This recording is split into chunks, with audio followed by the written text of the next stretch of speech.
बिहार में एनडीए का seat sharing का फॉर्मूला तय हो गया है। सीटों का घोषणा हो गया है। बीजेपी को 17 सीट यानी बीजेपी 17 सीट पर चुनाव लड़ेगी, जदयू 16 सीट पर।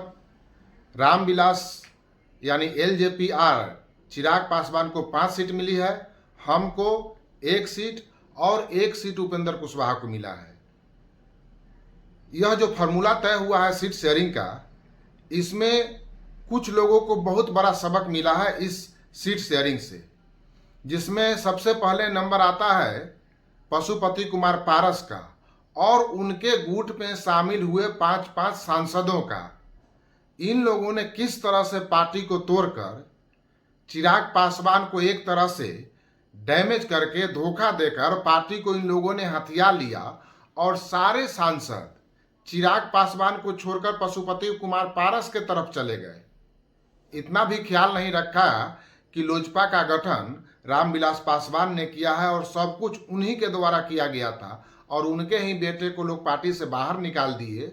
और तो और उनको पार्टी का कार्यालय भी उनको छोड़ना पड़ा। कार्यालय भी पशुपति कुमार पारस के गुट में आ गया और उसका खामियाजा आज दिखाई पड़ा।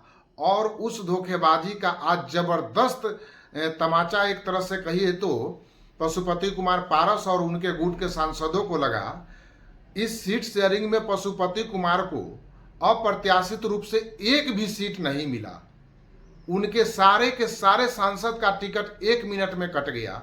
अब वो कहीं के नहीं रहे, मुंह दिखाने के लायक नहीं है। हालांकि वैशाली के सांसद तो पहले ही चिराग पासवान से मिलना जुलना शुरू कर दी थी, एक तरह से समझिए कि चिराग पासवान के गुट में शामिल हो गई थी।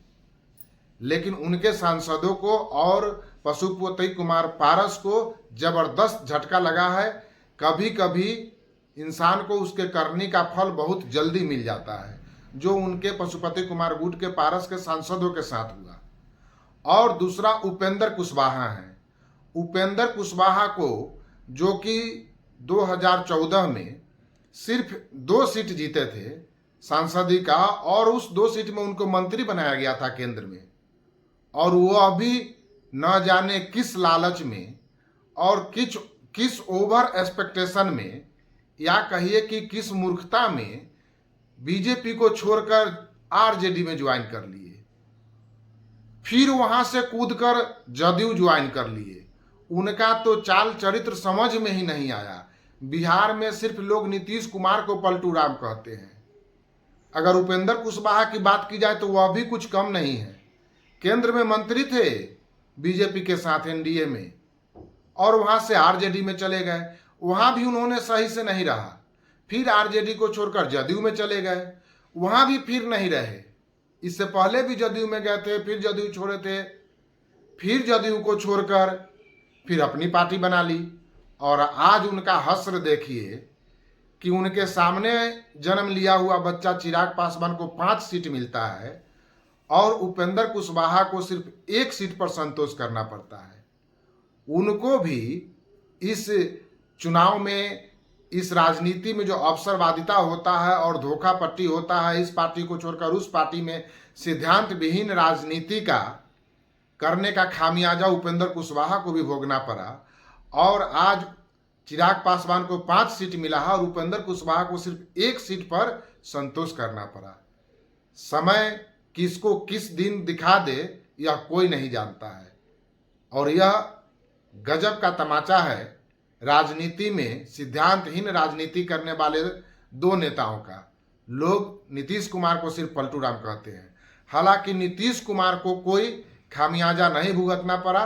वो जहां भी जाते हैं उनको उनके मन मुताबिक उनको उनका हिस्सा मिल ही जाता है। और बीजेपी में भी, एनडीए गठबंधन में भी उन्हें फिर से 16 सीट मिल गया है।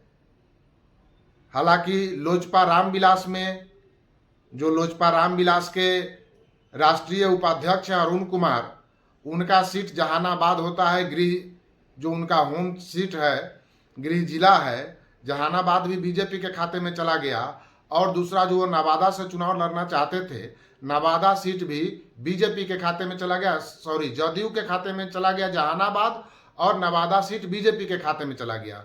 तो 2 जगह से जहां से वो चुनाव लड़ना चाहते थे, दोनों जगह 2 दूसरी पार्टियों के खाते में चला गया। नवादा बीजेपी और जहानाबाद जदयू के खाते में। लोजपा को, रामविलास को जो सीट मिला है वह वैशाली है, हाजीपुर है, खगड़िया है, समस्तीपुर है और जमुई है। इसमें अरुण कुमार जी को भी मुश्किल का सामना करना पड़ेगा। अब देखना होगा कि वह किस सीट से चुनाव लड़ते हैं। अब किस सीट से किस उम्मीदवार को लड़ाया जाएगा यह सामने आना बाकी है। आपकी इस पर क्या राय है, आप भी कमेंट करके बताएं। देखते रहे तेजस न्यूज़। धन्यवाद।